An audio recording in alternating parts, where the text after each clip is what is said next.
o desmatamento realmente vem aumentando. Teve um período em que ele, enfim, houve um investimento maior, há cerca de uns 7, 8 anos, tá? Houve realmente um impacto de chão, né? Realmente eles conseguiram inibir um pouco o desmatamento.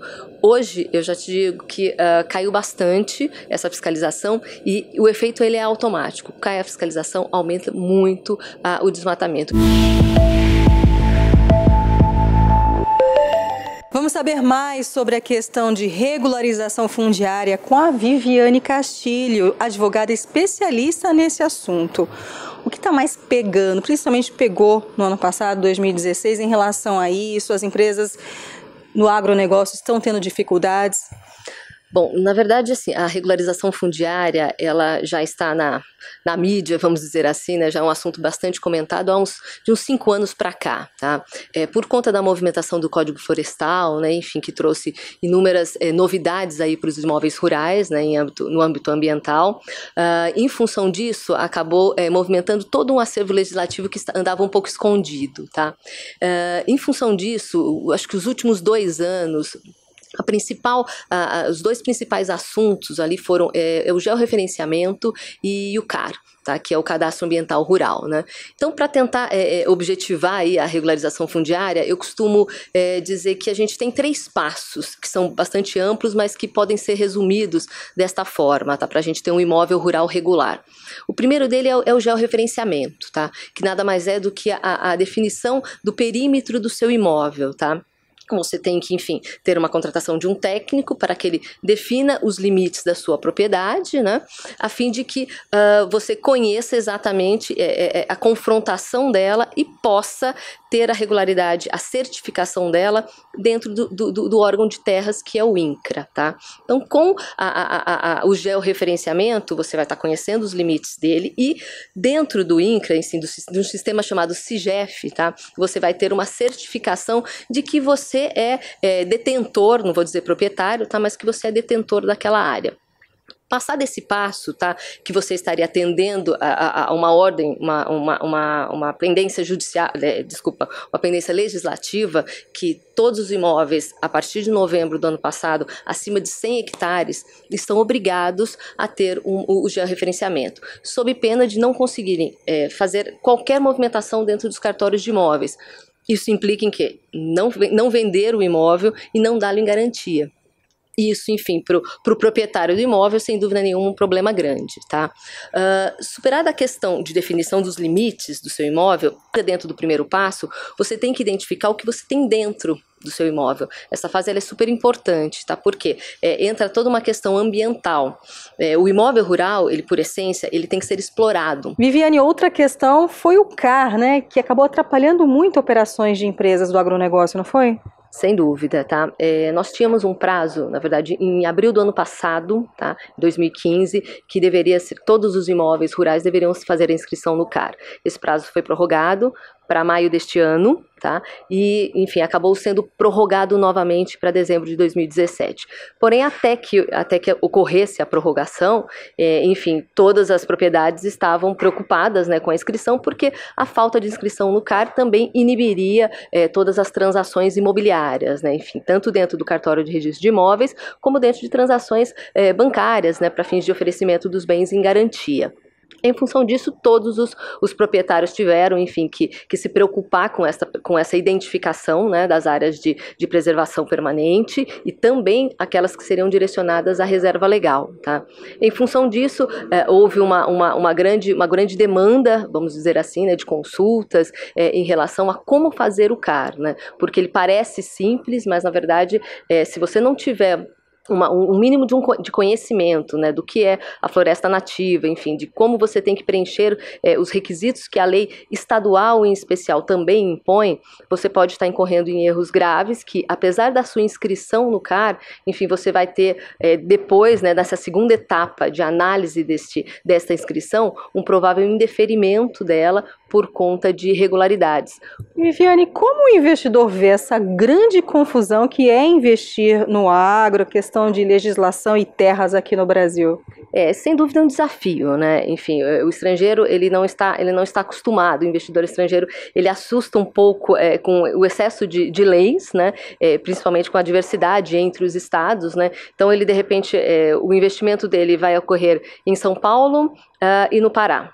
Então ele, enfim, pensa, estrutura, vamos dizer assim, o investimento dele compatível a São Paulo e, enfim, quando ele vai para o Pará, ele se depara com algo totalmente diverso. Ele fala, mas nós estamos dentro de uma mesma legislação federal, como pode ter interpretações tão diversas, né, e funcionamento tão diverso? Então ele acaba vendo como um grande desafio e acho que bastante assustador, vamos dizer assim, né? Justamente por causa dessa burocracia que profissionais como você precisam se especializar para dar essa consultoria, né? Qual o perfil do cliente e que instrumentos, que profissionais você precisa ter na sua equipe para dar esse atendimento, dar essa consultoria e ajudar a pessoa a desenvolver um negócio aqui no Brasil?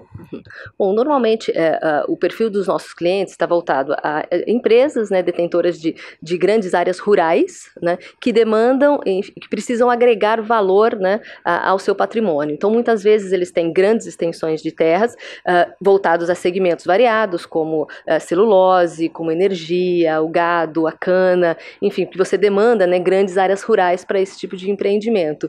E, regra geral, nós temos uma dificuldade grande de conhecimento dentro das empresas.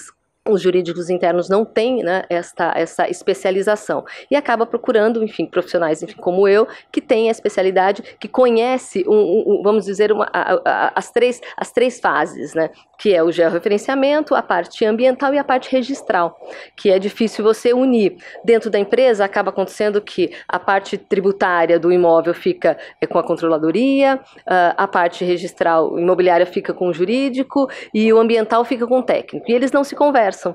Acaba que o imóvel não fica regular porque não há uma coincidência de informações. Não à toa, eles acabam chegando, enfim, em profissionais, em advogados com essa especialização, que tem a capacidade de unir esses setores, vamos dizer assim, para chegar no objetivo final, que é ter um imóvel prontamente regular, que pode ser passível de financiamentos bancários para investimentos rurais e também para o próprio comércio, a venda em si do imóvel e também a fiscalização, né? E que tipo de auxílio profissional você precisa para desenvolver esse trabalho no Brasilzão, aí os rincões, as cidades mais perdidas ali, escondidinhas no interior? Que equipe, que tipo de especialização você precisa nos profissionais para conseguir desenvolver isso?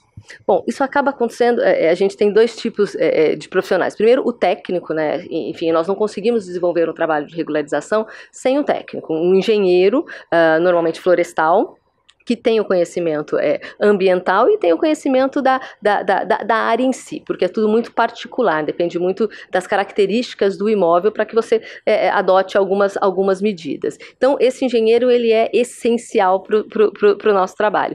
E também a gente acaba contando muito com essa mão de obra local. Então, imagina, eu vou regularizar um imóvel lá no Tocantins, né? Se eu tenho que definir um perímetro e eu tenho que ter a concordância dos meus vizinhos, ou seja, dos meus confinantes, eu não tenho como deslocar um profissional, não é alguém aqui de São Paulo que vai me trazer isso. Com certeza será a mão de obra local. Então, essas empresas, eu acabo usando os profissionais de campo dessas empresas para conseguir definir esses trabalhos e, enfim, chegar à conclusão final, que é ter um mapa definido com a anuência dos meus confinantes para levar até o registro de imóveis e ter a tão sonhada regularidade fundiária, vamos dizer assim. As empresas clientes que procuram você querem ficar de acordo com a legislação. No que diz respeito à fiscalização, o que você percebe em relação ao mapa do Brasil? Há regiões mais fiscalizadas, até pelo acesso às terras sul, sudeste, como é que está o norte, o centro-oeste, o nordeste na fiscalização? Bom, apesar de, enfim, a gente ter um apelo muito maior para a região norte por conta da floresta amazônica, acaba que a fiscalização na floresta amazônica ela é muito complicada por conta dos acessos. Então, automaticamente, apesar da importância, você tem uma fiscalização menor. Em São Paulo, você tem acessos mais facilitados, vamos dizer assim. Então, é mais fácil você chegar a determinadas propriedades. Então, a fiscalização aqui, em especial ambiental, ou mesmo tributária, ela acaba sendo mais fácil.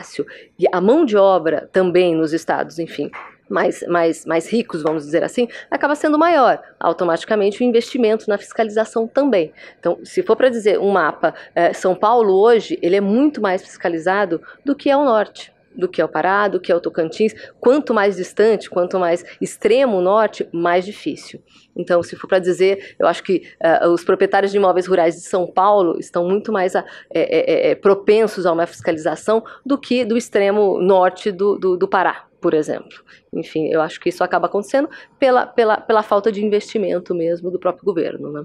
Porque a gente vê uma maior exigência, regras, mas ao mesmo tempo a gente também vê aumento no desmatamento, né? Então, realmente tá tendo.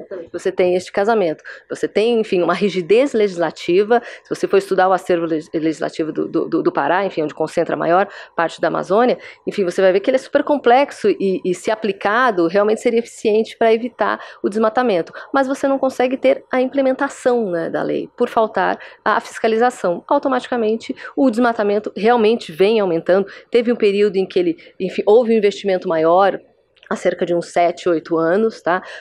Houve realmente um impacto de chão, né? Realmente eles conseguiram inibir um pouco o desmatamento.